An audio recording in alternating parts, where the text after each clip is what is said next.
# General Hospital. The Fall of Henry Dalton, a reckoning years in the making.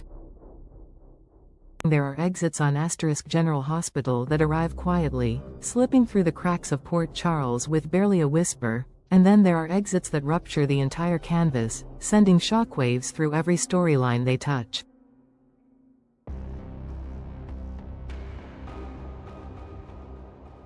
Professor Henry Dalton's departure is firmly in the latter category. What began as a short-term character arc for Daniel Goddard has twisted itself into one of the darkest, most unsettling reckonings the show has delivered in months. And now, in a violent burst of consequences, Dalton's sins have finally caught up with him. Daniel Goddard's exit was confirmed by the studio with a respectful nod to his work, but the on-screen narrative has become something far more corrosive than a simple character wrap-up.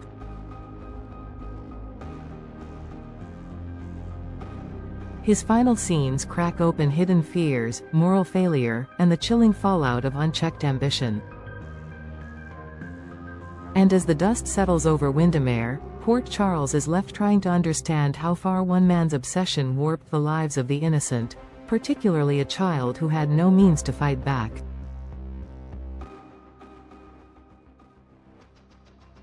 Dalton's undoing did not happen all at once.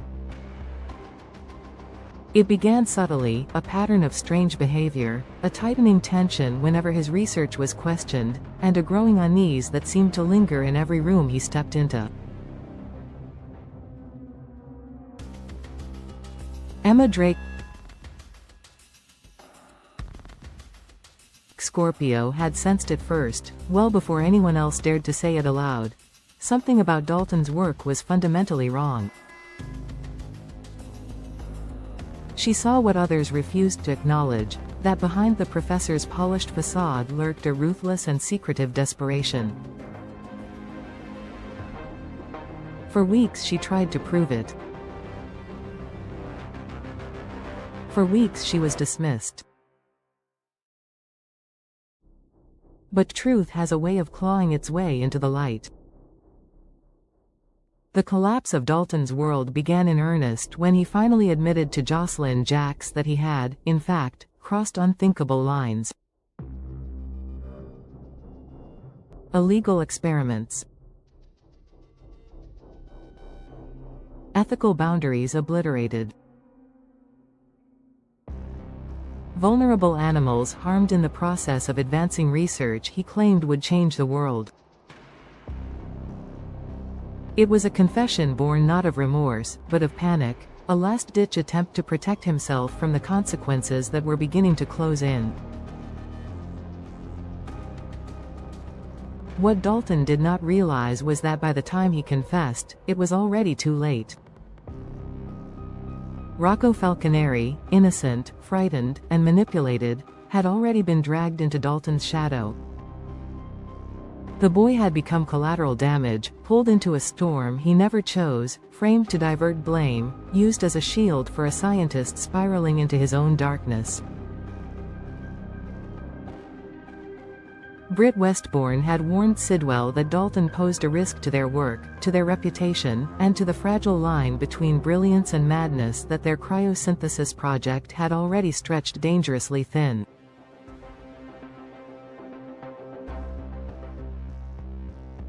Her words echoed in the halls of Windermere, sharp and urgent, carrying the weight of the children she had sworn to protect. Sidwell heard every one of them. What followed at Windermere was not a confrontation in the classic soap opera sense. It was colder than that, more silent, more terrible. Dalton arrived thinking he still had leverage. He didn't realize he was walking into a verdict. Sidwell made his decision without theatrics, without rage, without even the slightest hesitation. A single gesture, a raised weapon, and the end of Henry Dalton was written in an instant. The shot echoed through the estate, a violent punctuation to a storyline built on lies, cruelty, and the unraveling of a man who believed he could control every outcome. It was not justice in any legal sense, but in Port Charles, where karma often speaks louder than courts. Dalton's death felt brutally inevitable. Britt's horror in that moment did not stem from sympathy for Dalton. Rather, it came from witnessing how easily Sidwell executed the choice she had feared he might make. She wanted Dalton stopped, yes. But the reality of watching Sidwell take a life so casually forced her to confront the terrifying truth: she had underestimated the man she had been working beside. If Dalton was a liability, then Sidwell had just proven how he planned to handle liabilities going forward. Dalton's death opens a Pandora's box of consequences. Laura Collins, who had already been navigating the emotional minefield of seeing the man who tormented her nephew walk free, now finds herself linked to his demise in a way she never anticipated.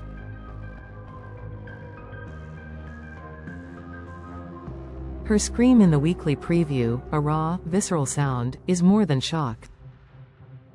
It is the release of every ounce of strain she has carried since Dalton framed Rocco, since she tried to hold Port Charles together through her re-election, since she realized the danger had been hiding in plain sight the whole time.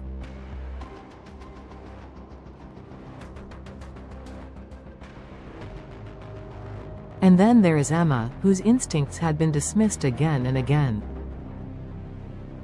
For her, Dalton's downfall serves not only as validation but as a disturbing lesson in how far adults will go to protect reputations, power, and secrets. She was right, but being right does not erase the trauma of witnessing how close Rocco came to being destroyed. The ripple effect extends far beyond the immediate circle. Jocelyn struggles with whether to reveal Dalton's confession to Emma, knowing that truth can both heal and scar. Rocco's legal situation still hangs like a guillotine suspended in midair. Dalton's death might clear his name, but it may also complicate the case further. Britt, now entangled in a web she helped spin, may be the only one capable, or willing, to help the teens untangle the mess that Dalton left behind.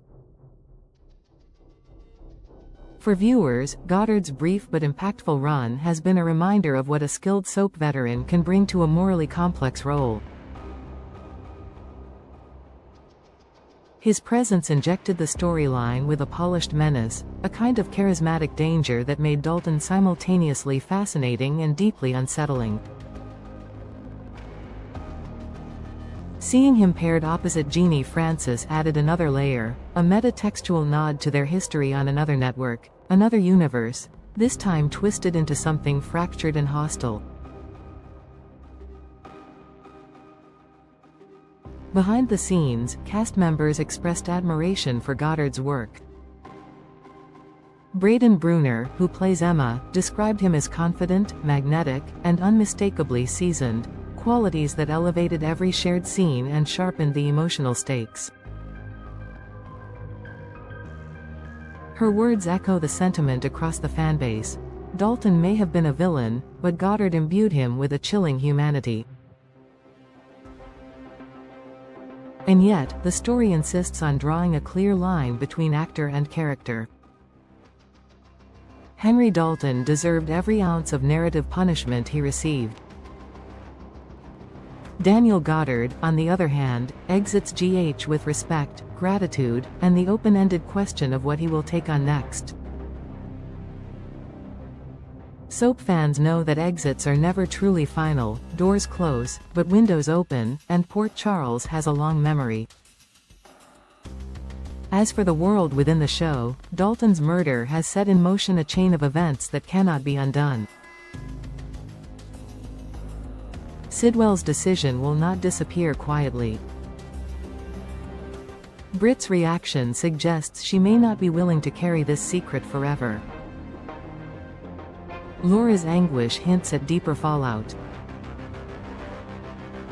Emma and Jocelyn stand on the edge of a truth that could reshape their trust in the adults around them.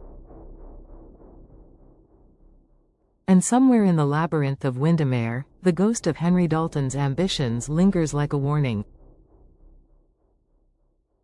Port Charles has weathered villains before, but the danger now lies not in the man who fell, but in the man who pulled the trigger.